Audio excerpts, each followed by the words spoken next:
ঈদের সাডেন মানে প্ল্যান হয়ে গেছে, এখন নাকি আমরা মালতীপুর যাব।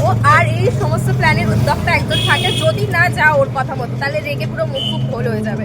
একটু দেখায় মুডটা মানে 2 সেকেন্ডও চেঞ্জ হতে থাকে। এই ভিডিওটা ওর বরকেও দেখাবো সত্যি, মানে যখন হবে আর কি তখন দেখাবো। তো আমরা বেরিয়ে পড়েছি ঈদের দিন মালতীপুর আমাদের মানে আমাদের কোনো প্ল্যানিং ছিল না। হ্যাঁ, তো আমি তাদের ভেবেছিলাম যে এই ওর বাড়িতে যাবো ব্যাস মিডিয়া, এবার আমরা যেরকম এমনি বাড়িতে থেকেই রিলস বানাই এরকম কিছু করবো। বাট সার্টেন একদম সার্টেন মানে আমরা রাস্তা ধারে দাঁড়িয়ে আছি, তো ভাবলাম যে কোথায় যাবো কি করবো। হ্যাঁ, দিয়ে আমি ওকে বলেছিলাম যে মালতীপুর দিকে চল যাই ঘুরে আসি কোথাও একটা গিয়ে, এমনি চাটা একটু হালকা ফুলকা কিছু খেয়ে চলে আসি।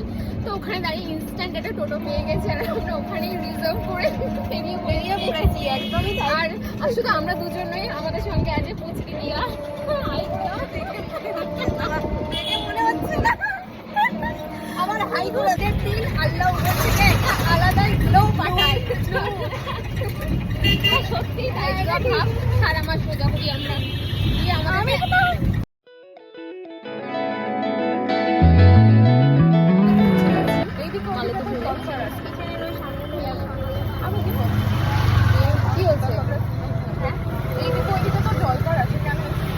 বাইরে কি মানুষ সবসময় থাকে?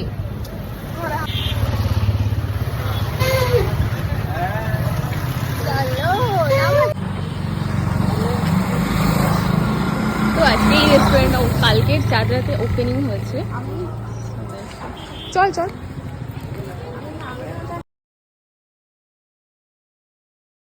এক্সস্টেড হয়ে গেছে, সারাদিন ঘুরে ঘুরে খুব এক্সাইটেড ছিলাম। কি ঘোরা ঘুরেছে, এই আমরা বেরালাম কিন্তু একটুতেই আমরা এক্সস্টেড হয়ে যায়।